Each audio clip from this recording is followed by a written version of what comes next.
Luc Besson, man, I mean, I gotta give him respect. I love how he makes female characters, like, main leads in movies like Lucy. I mean, Valerian had a main female lead, well, kind of. And then you had, of course, The Fifth Element with Mila Jovovich. I mean, he just likes taking women and putting them in badass ways. And I respect that a lot, dude.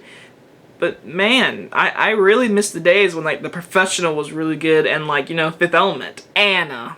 From director Luc Besson, who has done Valerian and Lucy the past couple of years, and long ago he made great, good movies like The Professional and The Fifth Element, which is a very guilty pleasure of mine. And so this movie is the new spy movie. That's basically the storyline, I could say. No, it's about this main girl named Anna, who is played by, I don't know who her name is. I just know her first movie was Valerian, and I think she was an alien. I barely remember that movie. And she's actually a model in real life. So in this movie, she gets her first kind of starring role, I would say. And it's basically about Anna, who is a model, and she's actually a spy who pretty much assassinates people. And she does it all the time, and all she wants is freedom. So she does whatever she can to get the freedom. She has to deal with CIA. You got their own spy company. And, like, it is just, it's an hour and 58-minute movie about spies, and yeah. And it was pretty bad. I thought it was really bad, you know? I walked in this movie not excited because I saw the one trailer and I was like, that looks cool. And then I saw it was rated R. I was like, alright, that's more intriguing. It's rated R, so maybe we'll get like kind of like a Atomic Blonde, John Wick kind of movie, maybe. And I'll give it this. We'll start with positives. The movie looks good. I mean, the sound design is really good. What else is pretty good? The two action scenes we get are, well, one is a full action scene. One is kind of just walking around, just pew, pew, pew, pew, pew, and that's it. The two action scenes are enjoyably to watch. The first one especially is the scene we see in the trailer of her walking into this restaurant. It's bloody, it's awesome, I'll give it, it's an awesome action scene. And then the second one, again, that's just like pew, pew, pew, pew. And what else is pretty good? The main girl, I mean, she's fine. She has really good physicality in the action scenes, and there's moments where her dialogue can be very choppy, but you know what? For what she could do, she did a pretty good job in my opinion. The guy from The Dark Knight, what's his name? Can't remember it, but he was pretty good. Luke Evans. What accent was he doing? Because he was trying to do a Russian one, but it would go in and out like a freaking balloon, like Yeah, that's his accent in this movie. This movie was pretty just cliche. And yeah, it was so boring.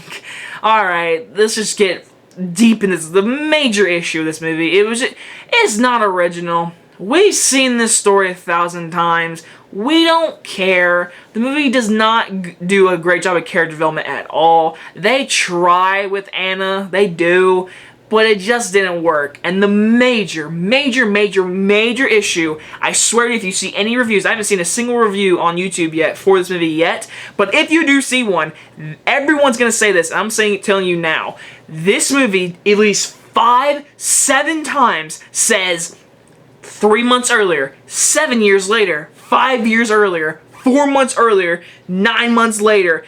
It is so confusing on where you're at in this movie.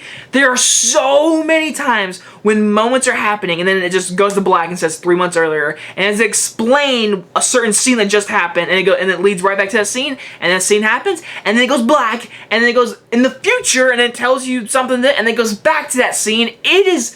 It's jarring, and the whole time you're like, oh, wait, where are we at right now? And then you're just like sitting there like, where are we at in this movie right now? I don't know, because it is so annoying. It is so annoying. Like, I understand doing it 2 times, like 7 months earlier, like in the very beginning, and then 7 months later, like that. That makes sense. But doing it like 7 times throughout the entire movie is just, it's annoying. It's just pure out annoying. And then I would say this, the very beginning scene, I was like, alright, cool opening scene.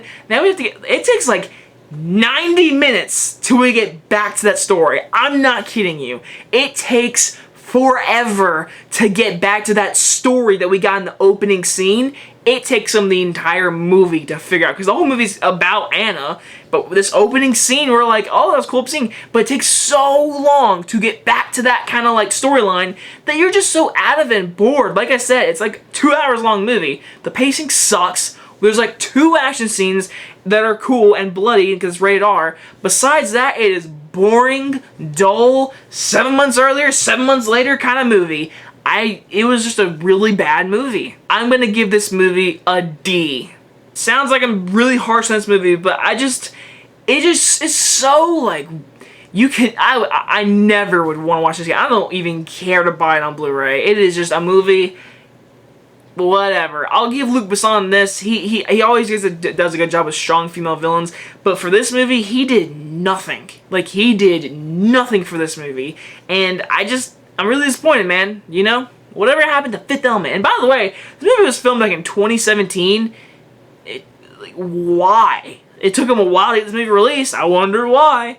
Anyway, guys, please enjoy this review, and I'll see you guys next time. Bye-bye.